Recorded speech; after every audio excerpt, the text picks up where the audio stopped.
आणि महाविकास आघाडीच्या आंदोलनासंदर्भातली महत्त्वाची बातमी, उद्धव ठाकरे आणि राज ठाकरे हे शिवालयात पोहोचलेले आहेत। त्यांच्याबरोबर शरद पवार हे देखील शिवालयात पोहोचलेले आहेत। सध्या शिवालय या ठिकाणी महाविकास आघाडीचे नेते आणि मनसे नेत्यांची ही बैठक सुरू आहे। बंद दाराआड चर्चा सुरू आहे।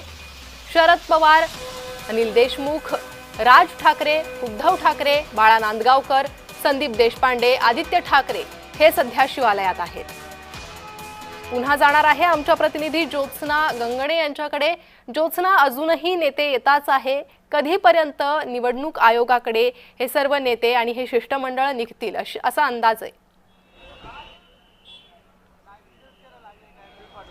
प्रणिता, अगदी बरोबर आहे। ठरल्याप्रमाणे जे आहे ते आता महाविकास आघाडीचे नेते आणि त्याचबरोबर राज ठाकरे आणि शेतकरी नेते अजित नवले जे आहेत ते याच शिवालयामध्ये आता पोहोचलेले आहेत। आपण बघतोय की सध्या शिवालयामध्ये शरद पवार यांच्या नेतृत्वामध्ये राज ठाकरे, उद्धव ठाकरे, त्याचबरोबर महाराष्ट्राचे माजी गृहमंत्री अनिल देसाई, जयंत पाटील, त्याचबरोबर शेतकरी कामगार पक्षाचे नेते जयंत पाटील, त्याचबरोबर राष्ट्रवादी शरद पवार गटाचे आमदार जयंत पाटील आणि जे आहेत संजय राऊत हे नेते या ठिकाणी पोहोचलेले आहेत। आपण बघतोय की मुंबई काँग्रेसच्या अध्यक्षा वर्षा गायकवाड, त्याचबरोबर महाराष्ट्रातले काँग्रेसचे वरिष्ठ नेते जे आहेत या ठिकाणी बाळासाहेब थोरात या ठिकाणी पोहोचलेले आहेत आणि एकूणच शरद पवार यांच्या नेतृत्वामध्ये या सर्व नेत्यांची बैठक जी आहे ती होत आहे। सर्वात महत्त्वाचं म्हणजे पहिल्यांदाच असं घडतंय की शरद पवार यांच्या नेतृत्वामध्ये जे आहे ते राज ठाकरे, उद्धव ठाकरे आणि एकूणच महाविकास आघाडीचे नेते जे आहेत ते एकत्रित त्यांची बैठक होत आहे। आणि या बैठकीनंतर ठरल्याप्रमाणे आता